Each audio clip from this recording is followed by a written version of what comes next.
Hey, how's it going? I'm your host Bridget Shields, and let's take a look at the top 10 celebrities who revealed their secret addictions. Number 10, Matthew Perry. During his time playing Chandler Bing on the TV show Friends, fans would have never guessed that Matthew Perry was privately struggling with a Vicodin addiction. It all started with a horrible jet ski accident in 1997 that left the actor with pretty serious injuries, for which he was then prescribed the pain-blocking medication Vicodin. But throughout all this, the star was able to maintain his acting career and managed to keep his dependency under wraps. He told the New York Times in 2002 that he went to work in extreme cases of hangover, and it was so horrible to be like that and still have to be funny on top of that. His friend's co-star Lisa Kudrow noticed everything. Quote, "When Matthew was sick, it was not fun. We were just hopelessly standing on the sidelines. We were hurting a lot." Sometime later, the beloved actor confessed that the series was causing him immense stress, which subsequently made his addiction worse. But throughout all of this, Perry has a positive outlook on life. Quote, "The best thing about me is that if an alcoholic comes to me and says, 'Will you help me stop drinking?'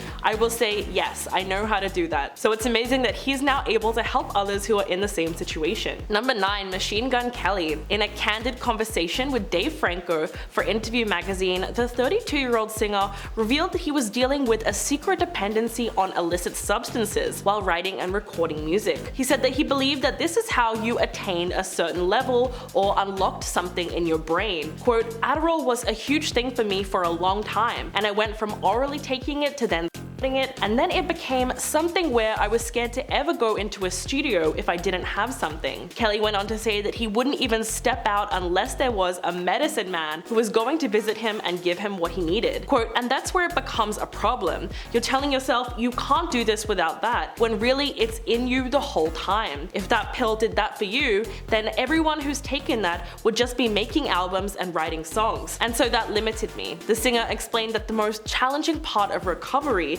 is separating his music persona, Machine Gun Kelly, from who he really is as Colson Baker, and credits his girlfriend Megan Fox as an essential part of his support system. But Kelly is putting in the work to live a sober life and is currently taking steps to change. In fact, he had his first therapy session last month, so things are looking good for him. Number 8, Demi Lovato. The star has struggled with addiction since 2010, when she first entered rehab at the age of 18. Over the years, Demi returned to rehab to treat an eating disorder, self-harm, and substance addiction. For the Disney Channel star, the success of Camp Rock and various other shows really launched her into the spotlight, but the way she coped with the stress and demands of superstardom was unfortunately turning to illicit substances. She managed to keep this all under wraps throughout her youth until her secret life was eventually exposed. In July of 2018, Demi suffered an overdose, and she spent several days in the hospital before going to treatment later that summer. In August, she told her Instagram followers that she was hospitalized, and she released the following statement on Instagram. Quote,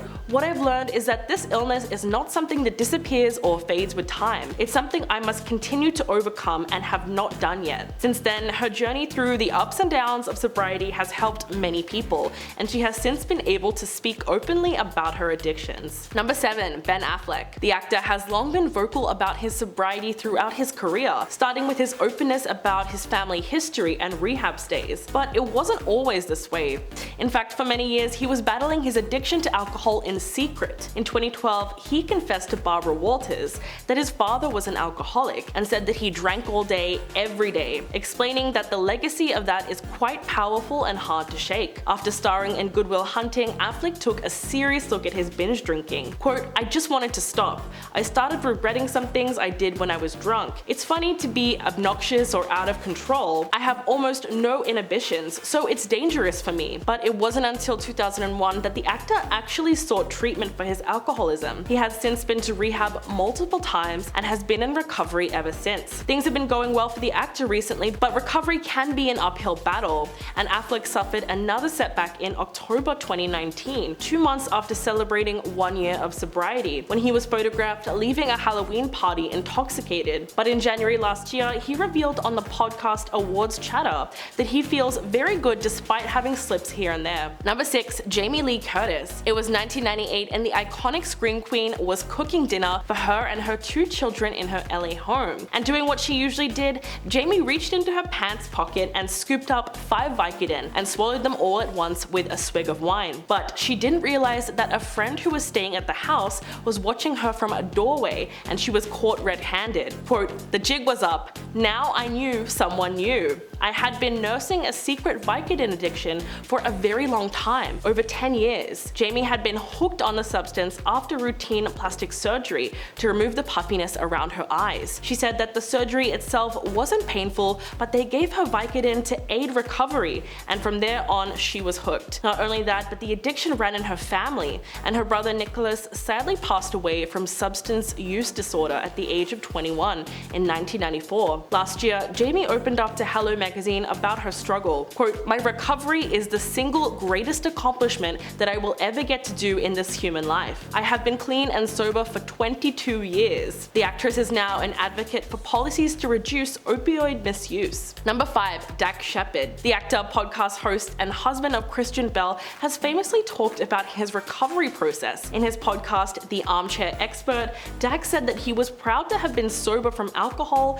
and for the past 16 years, and that he wanted to be open and honest about his recovery journey in order to help others who might be struggling with active addiction. But talking about it wasn't always easy for him. In fact, earlier this year, he said he initially didn't want to go public with the relapse out of fear of losing his connection with people. The actor also reflected on his rock bottom and how his infamous 2004 interview with Conan O'Brien almost derailed his career entirely. Dax did the pre-interview with Conan while blackout drunk. Quote, "I show up on the show, I don't know what he's talking about, I can tell he's queuing me up for stories I've told, but I don't know any of the stories, so I'm just doing what I can to be funny out there and I am a mess." During the interview, he noticeably slurred his words before falling off the side of his chair and accidentally flipping the coffee table that was in front of him. But he's come a long way since then and now uses his experience to talk openly about addiction and sobriety in a way that is both funny and relatable. Number 4. Jamie Campbell Bower.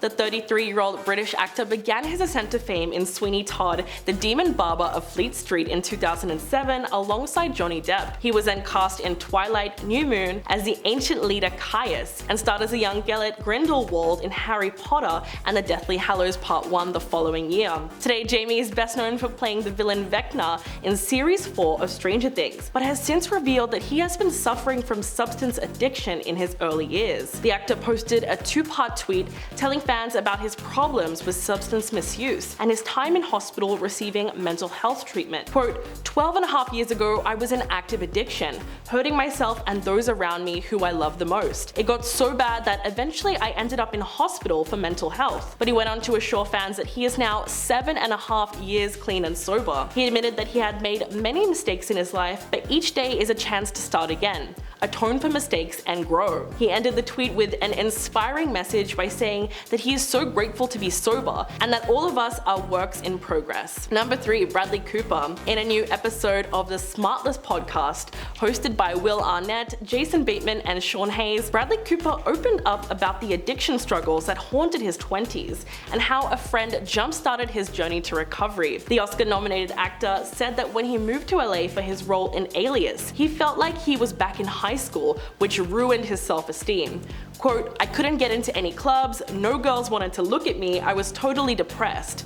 He was later fired from the series and was dealing with an injury to his Achilles tendon at the same time. During this trying time in his career, he turned to and his addiction slowly got worse over time. It was only when Cooper went to a dinner party with Arnett when he was 29 that he realized he had hit rock bottom. Arnett, who was essentially his hero, called him out for his rude behavior during the party, and then the actor had a light bulb moment and realized that he had a problem with illicit substances and alcohol. Then between the ages of 29 to 34, the actor worked really hard at sobriety and had an ongoing journey of self-acceptance thanks to therapy. Number 2. Travis Barker. The Blink-182 drummer was in a horrific plane crash in 2008 that killed everyone on board except for him and one passenger. Although Travis survived, his two closest friends, Chris Baker and Charles Still, lost their lives that day. The only other survivor, his friend Adam Goldstein, died the following year. In the aftermath of all the tragedy, Travis spent 3 months in the hospital and had to have 26 different surgeries performed on him and multiple skin grafts to treat his various injuries from the crash. But what's truly amazing here is prior to the accident, Travis had been suffering from an intense addiction to opioids for several years, as it was only the life-changing crash that altered his mental state enough to ditch the substances. He told Men's Health, quote, "People are always like, did you go to rehab? And I say no, I was in a plane crash. That was my rehab. Lose 3 of your friends and almost die? That was my wake-up call. If I wasn't in a crash, I would probably never quit." Travis said that he used to smoke an excessive amount of a certain leafy green substance and used painkillers as a method of coping with his fear of flying that he developed osteoporosis. In fact, in the hospital for 11 weeks following the crash,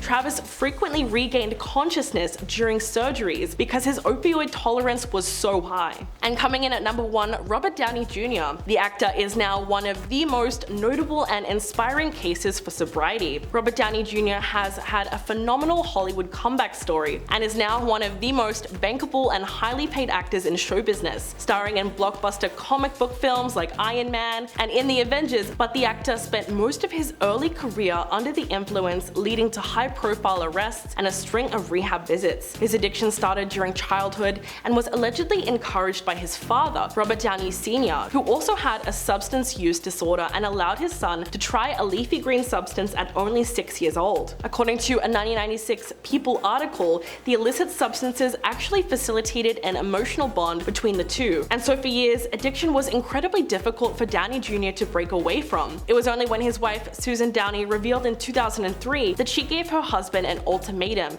that he decided to quit for good. And apparently, it stuck, because 10 years later, in an interview with Daily Mail, the actor credited a combination of 12-step programs, yoga, meditation, and therapy for keeping him sober. That's it for today. Thank you guys so much for watching. I'll see you in the next video.